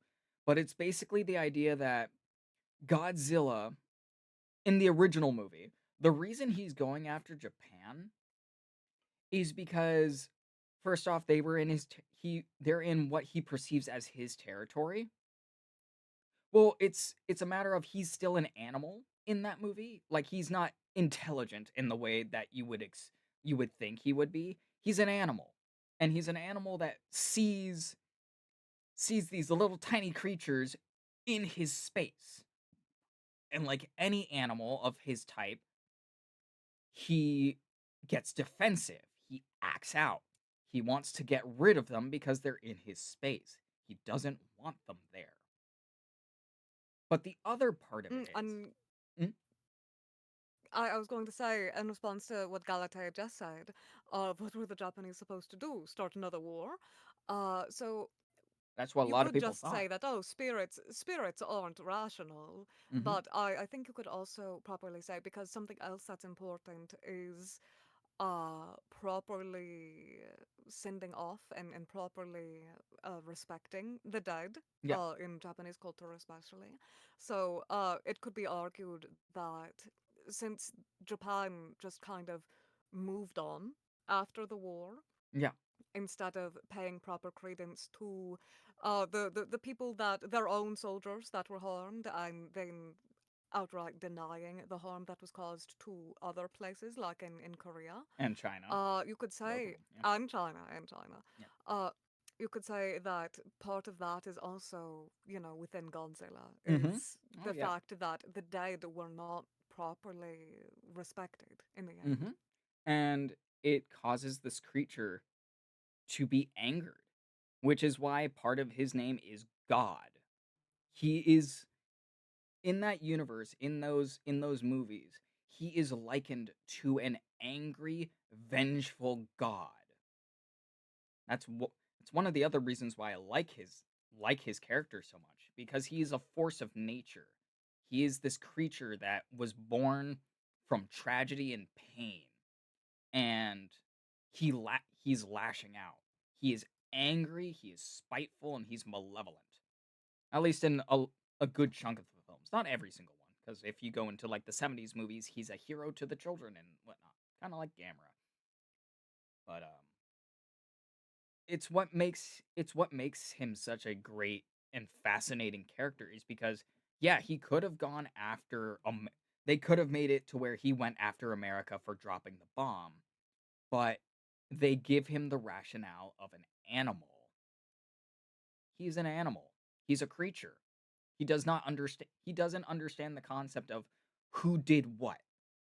He just sees these little creatures walking around and kind of being annoying and traipsing along what he would consider his territory, and he lashes out at them. Mhm.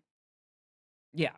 And that's a different interpretation of the character. I don't mind. I like the American films, but I'm partial to the Japanese movies myself.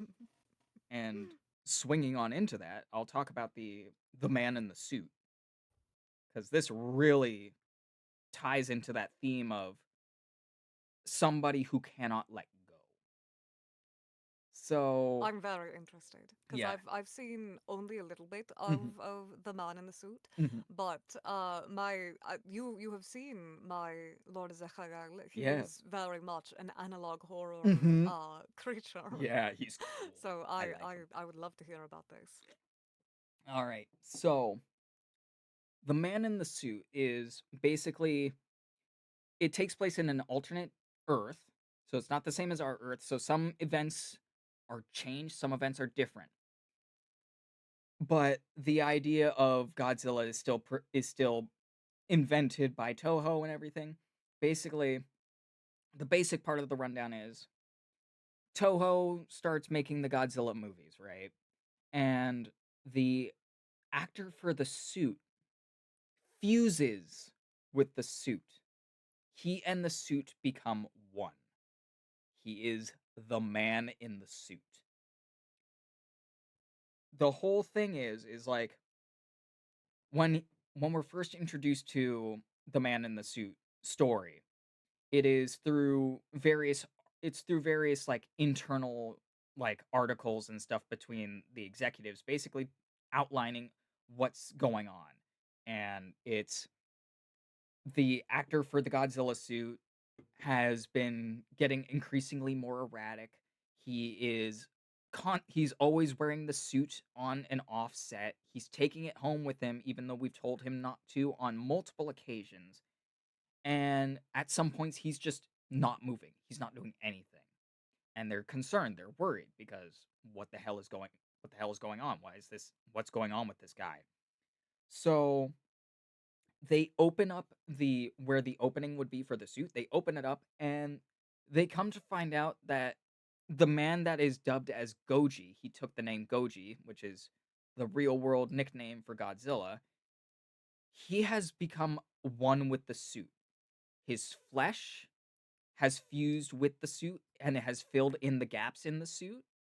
His internal organs have been rearranged. Yeah, Oh, so when they like unzip it, it's just meat? it is just meat. It is flesh, it is meat. And they have no way of getting this guy out. He and the suit are now one thing. The only reason they know he's still technically in there is because you can see his eyes seeing out of the mouthpiece, seeing out of the mouth slit in the suit. And there's some great art depicting it too. In fact, I'm just going to bring this up for y'all because I think y'all would find this really cool. Man in the suit.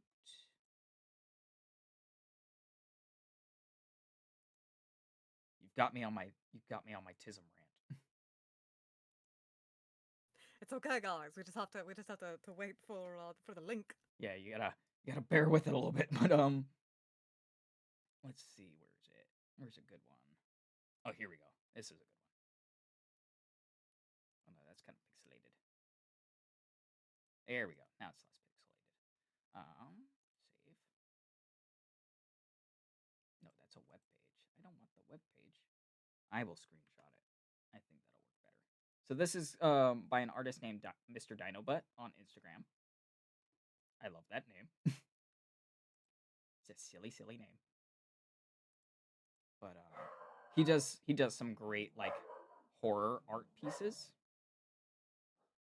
and this is one of my favorites that I found from him in the more recent days because, and I'll get back to actually explaining the analog horror in a bit, but the guy who made the man in the suit, or actually he was a kid when he first started it, got harassed heavily online for it. A lot of Godzilla fans did not like the fact that um he was making a horror series based off their favorite monster, A horror series based off of the horror series? right? But look at that. It's very cool. Mm-hmm. So I'll keep this up while I'm talking about the series. Rawr. Rawr. Rawr.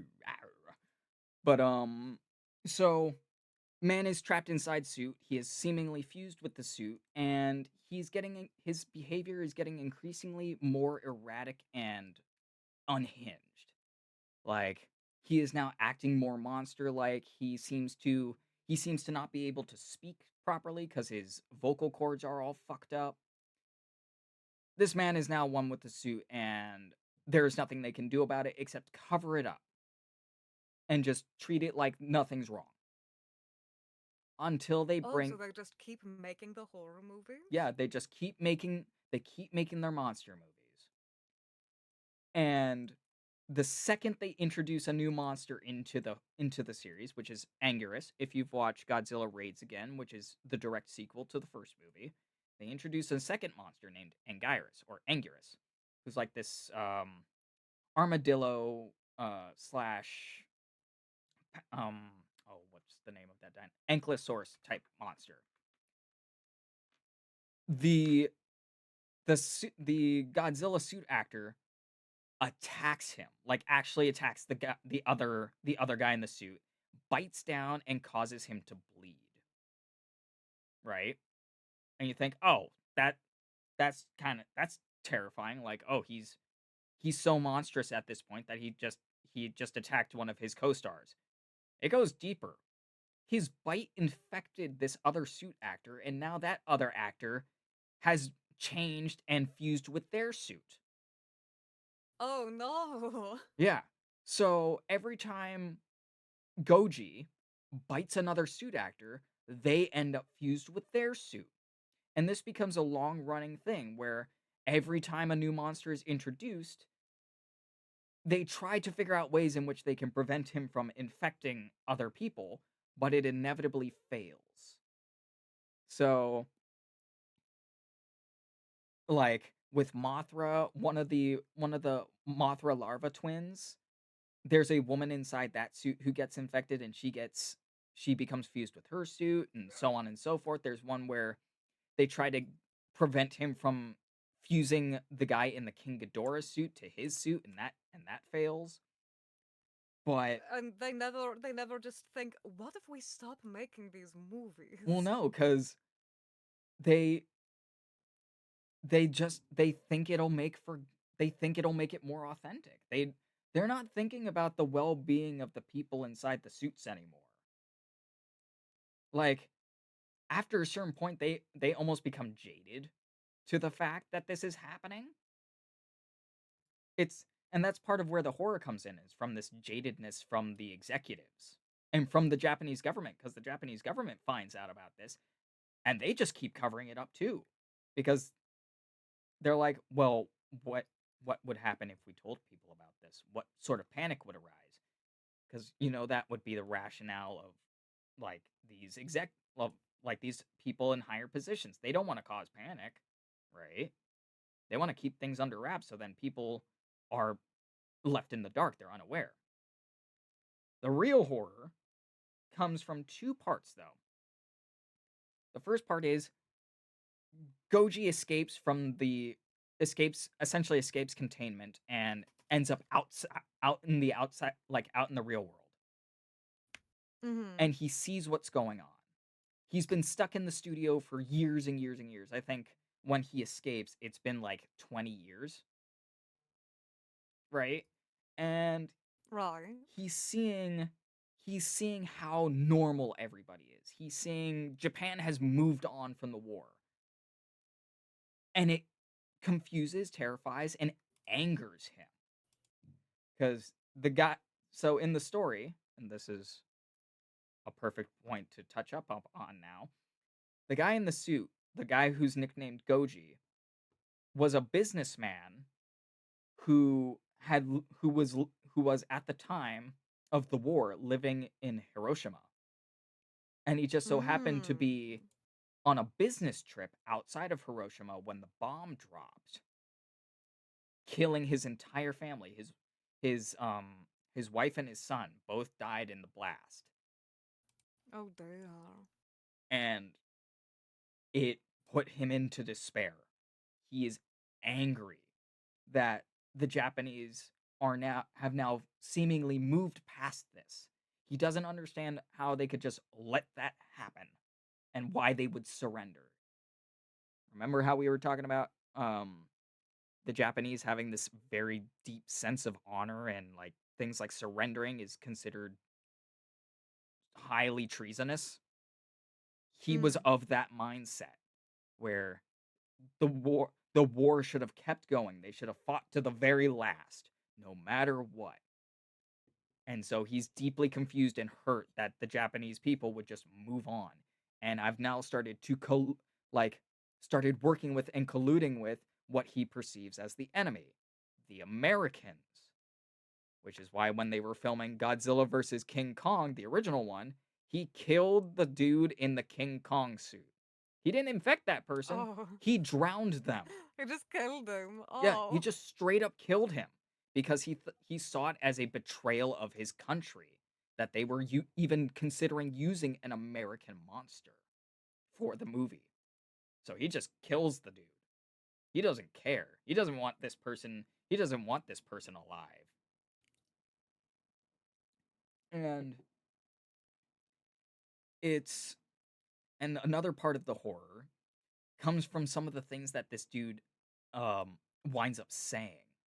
Because at one point there's a recording of him saying something that sounds like all like garbled gibberish and stuff.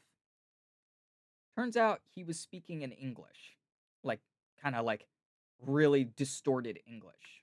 And he says a very specific line, one that you'll probably recognize if you've dived deep enough into the development of the nuclear bombs, into the atomic bombs. It's a line that became very famous from Oppenheimer. I am become death, the destroyer of worlds. This dude is I repeating this. see. He's repeating it because now his he ah, it's hard to explain this part, but he views himself as a separate entity from the suit. He sees Godzilla and himself as separate entities. He was just the entity that was willing to give up his physical form to give Godzilla life, basically. So he has become death. He has become the monster. He has given himself up to the beast, and now he shall wreak vengeance upon the rest of the world with this newfound form. Dang. And that is the man in the suit. That's very cool. Mm-hmm. I love the amount of analog horror type content people have been Mm-hmm. creating from older content. Because there's another, I don't remember the name of it, but there is another analog horror Godzilla that I was seeing quite a bit of content of. Mm-hmm. Mm-hmm. Uh, it was like hardcore Godzilla or something like that, but it could talk and it would like throw up its own organs and things, and the animation was very Mm-hmm, mm-hmm, good, you know, in mm-hmm. this in that analog horror style. But it's very interesting to see people put their passions into new trends and things. Oh, I think you're talking about Godzilla 8 millimeter. I think that's the one you're talking about. Maybe Maybe. I'm not It's like entirely a sure. found I footage. don't think it's that one. No, I'm trying to think. Godzilla Bloodbath. That's the name of it. Oh, Godzilla Bloodbath. Yeah, yeah, yeah. I see it. I see it. Yeah, yeah. Yes. Yeah. It's this Yes. scary fellow. Yeah, I'm seeing him. Oh, I forgot about. Yeah, because this is the one that was based off of the one Godzilla movie I was talking about, where Godzilla is the spirit of the war Hmm. dead. It's based off of that movie, which is called I see. called Godzilla, Mothra, King Ghidorah, All Out Monsters Attack. Yeah, it is a corpse-like creature powered by vengeful souls similar to GMK and a Basilosaurus fossil. It features immense regenerative abilities, a weather-altering red atomic beam, and a malicious intelligence that drives it to destroy humanity. Yeah. It's also half of it is that movie, and another half, I believe, was inspired by the movie Akira. I mean, Akira is definitely a classic. I love Akira. Such a great anime. Such a great movie. But and a really good manga, but the manga's fucked up. Really fucked up. There's like child and sex slavery in it. Oh, dang. Yeah, Yeah. it gets extreme. I mean, a lot of content from back then was quite extreme. hmm Look at Fist of the North Star. Woo. Yeah, Oh boy. yeah. But yeah, it's I don't know. I know I've been rambling a lot. I've been a It's rambling fun mess. listening to you talk about your special interests, though. I'm glad people enjoy hearing me ramble about things like Godzilla because I really do like it. But I know like a lot of people are also like, can he shut up, please? Oh, no, don't tell him to shut up. Willy's Wonderland is better Oh, than it has any right to be. That's the one. that's the Is that the one. one with Nicolas Yeah, Cage? that's the Nick Cage movie. That's a parody Yeah, of the Nick Cage Five Nights at mhm. Freddy's. I fucking love that movie. It's It's a good film. it's phenomenal because it's the perfect example of a guy with with like higher levels of autism. Nick Cage's Yeah, he character just is wants to play the one game. yeah, he wants to do his routine and he keeps getting interrupted by these stupid living animatronics that he And the has teenagers that keep breaking in. and the stupid teenagers that keep breaking in and end up dying. I love it cuz it's like the perfect example of what it's like to have autism. He has his routine. He wants to stick to his routine, but every time he tries to stick to his routine, something happens and it ruins the routine. And so he has to try and do it again. Like he just wants It's to also a really good example Mhm. of good use of a mostly mute protagonist. Yes, cuz he never talks. He makes noises, but he never actually speaks. I don't Yeah, he never speaks a word in that movie. He just stares. And I love it cuz it makes you so uncomfortable. Like if you don't have the tism, it it's so wildly uncomfortable to just see this man staring at people. But if you have the tism, you understand why he's doing it. Like he doesn't have the words. He cannot express the words correctly, so he just stares. Mhm. It's a horror movie for the kids and the monster. For him, it's just a rather unfortunate series of events. Exactly. It's almost eep time. Yes, go get your eeps, hun. I know you've been Mm, trying to go to bed earlier because reasons. Chaos. rest well, potato. I should probably get going soon too Yes. because I need to fix supper for everybody here. Yes. So a lot of this ended up being about horror, but I kind of love. I mean, it kind of folds back into our original topics. It Mhm. doesn't look like horror at first glance, but upon closer inspection, uh-oh. Uh-oh. terror, horror. Terror, nightmare, nightmare, nightmare. Let's talk about ice cream. I mean, it depends. Nemi, do you want to keep going for like a little bit longer? Do you mind? Sure. We can get to the 2 hour mark at least. Right.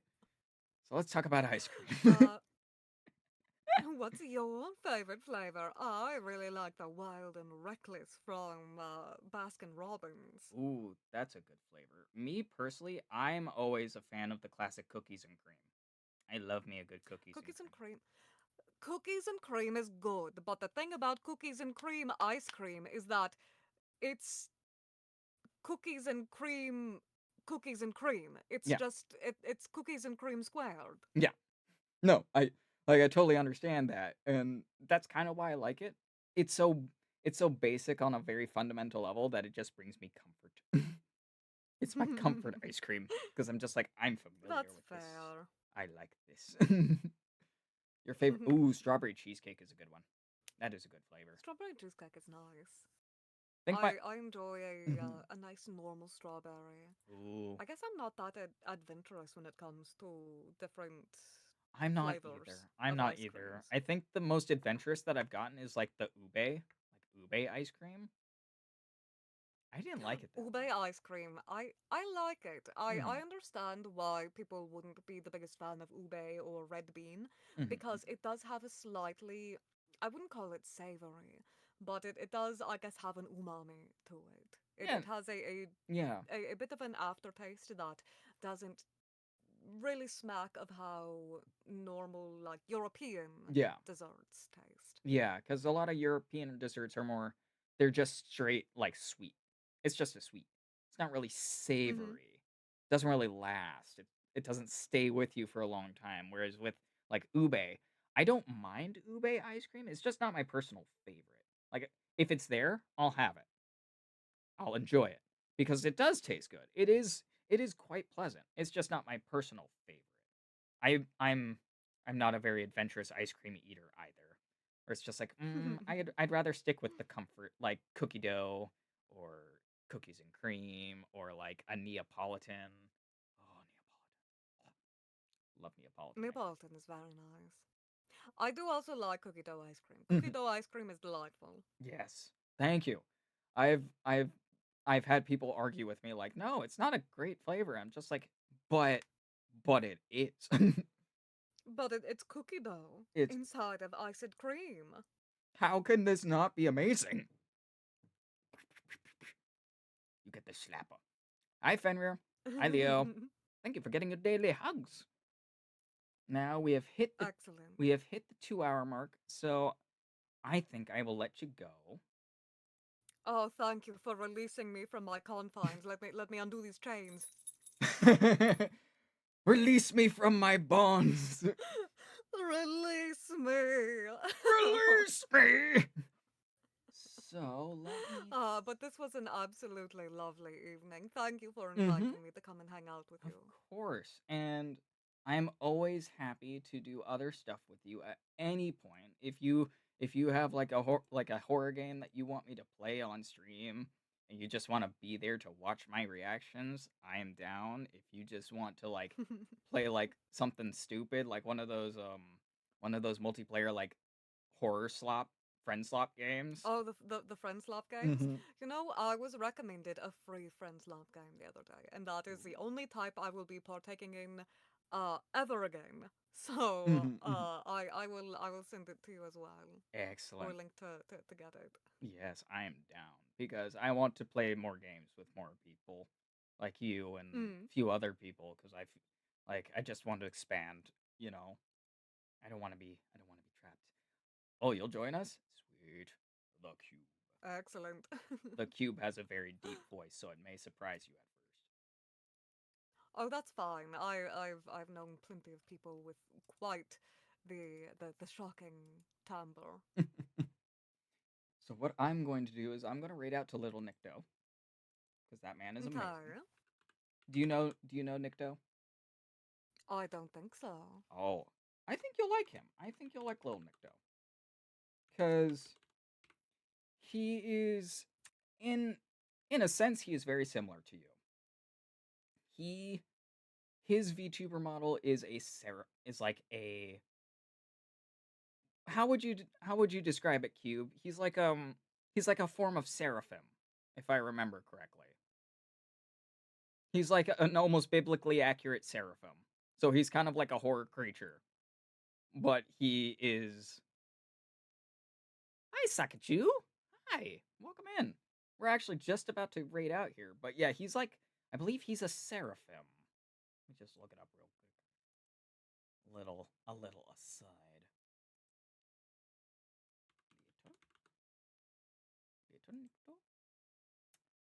Because he does like he's a composer too. He's an undead composer, voice actor, and VTuber. Yeah, he's Delightful. yeah, I am Nikto, the celestial undead of the Violet and Gold Congregation. Well, let's go and say hello. Yes, Angel Lich. Yes, Angel Lich. That is probably the best way I could describe his character, his content.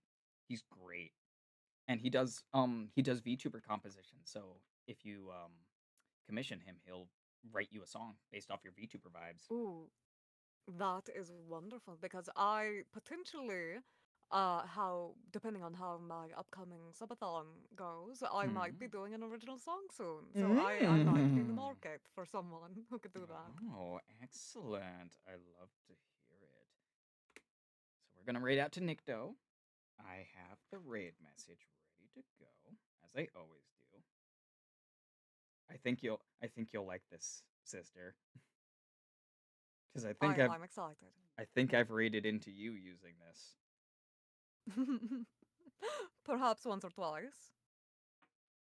The hug raid is incoming. So remember, guys, if you are a subscriber, you can use the emotes there. If not, you can just use the middle part of the message. But we are going to go raid out to Little Nikto. So please stick around for the raid just for a little bit to say hi, say hello, give him some love, because he is currently running some Elden Ring. I believe he's playing some Night Rain at the moment. And sister, thank you so much for joining me tonight. It was a lot of fun. I had a very, very good Thank you time. again for having me. Mm-hmm. It And was a I hope you have a wonderful rest of your night. And I hope everybody in chat mm-hmm. has an absolutely blessed evening as well. Mm-hmm. Mm-hmm. Make sure to get your rest, everybody. Make sure to get up, stretch, get some water, get some food, take a shower. And I hope you all have, De-stinkify. yeah, de-stinkify, because you are all beautiful and wonderful. Much love, many hugs. Let's go raid out. Bye! Bye bye. All right. Oh, I think he's